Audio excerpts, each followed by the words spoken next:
Est-ce que vous connaissez une boîte qui s'appelle Caesar Entertainment ou encore MGM? Parce que ce sont des boîtes qui se partagent un tout petit bout d'espace américain qui est un des espaces géographiques américains qui fait le plus d'argent, c'est-à-dire le strip de Las Vegas.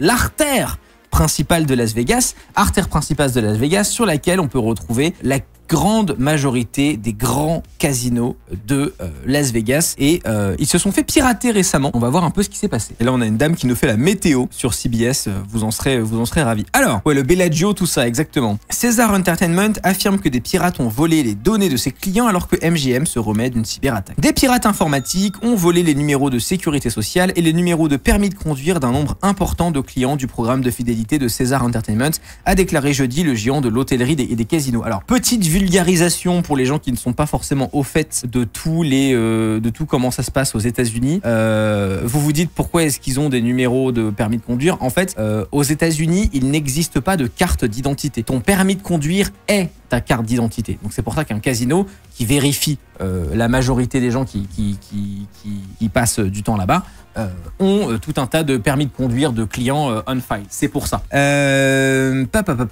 Cette divulgation intervient alors qu'une autre grande marque de casino, MGM Resorts, se remet de sa propre cyberattaque apparente au cours de laquelle les clients ont déclaré lundi ne pas être en mesure de payer leur chambre et d'accéder à leur chambre avec leur clé numérique. Ouais, c'est vrai. Ce qu'il faut comprendre, c'est que vraiment plus rien n'était accessible. Il y a des photos absolument incroyables du game floor. C'est-à-dire que l'endroit, pas au sous-sol, mais au rez-de-chaussée, où les gens jouent, toutes les machines étaient éteintes.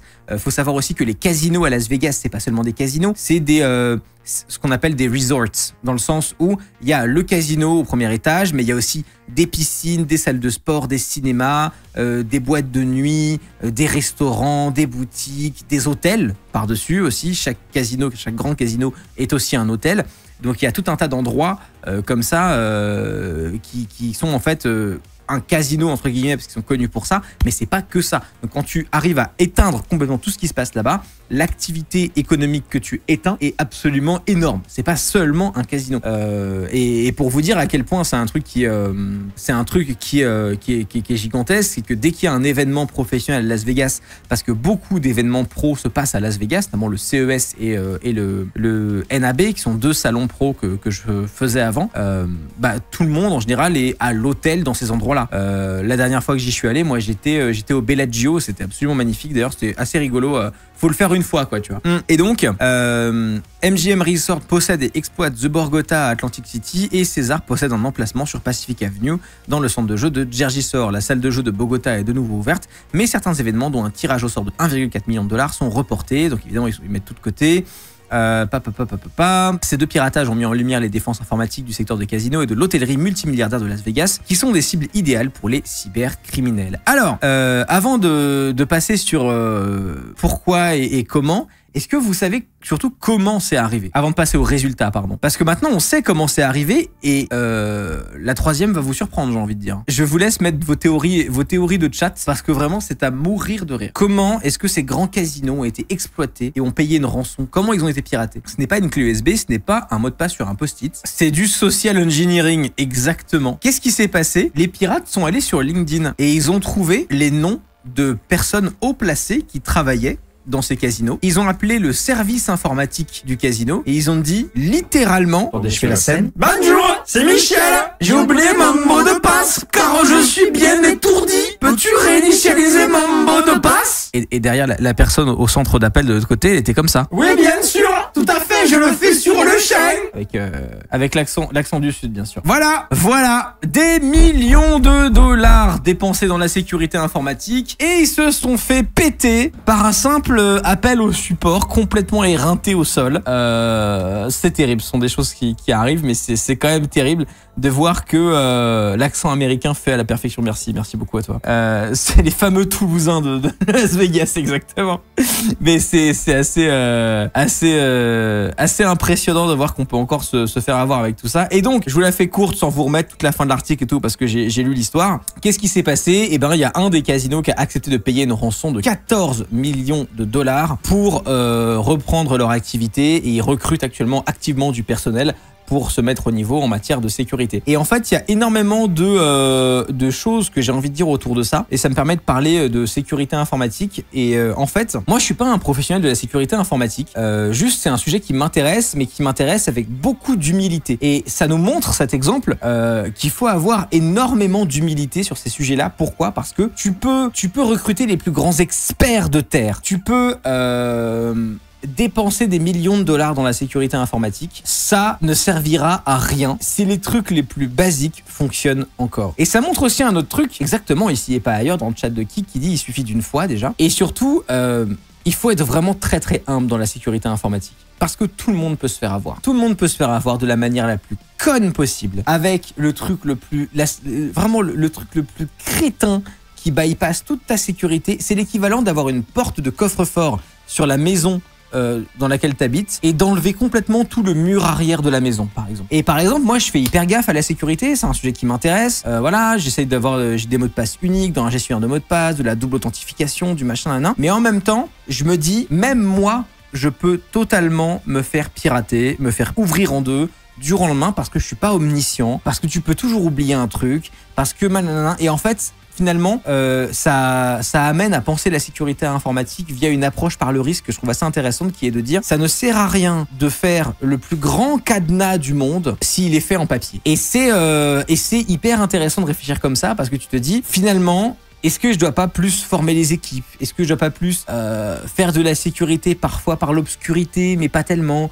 Est-ce que je dois pas plus faire en sorte que ma sécurité ne devienne pas trop chiante à utiliser pour les gens? Parce qu'il y a des protocoles de sécurité dans les grandes entreprises qui sont tellement chiants que du coup les gens font des choses débiles, comme par exemple prendre des informations du réseau de l'entreprise et les mettre sur un iPad personnel parce que c'est trop chiant de se connecter au réseau de l'entreprise chaque fois que tu veux éditer le Word, mais tout machin. En fait, si ta sécurité est trop chiante, les gens vont pas s'en servir.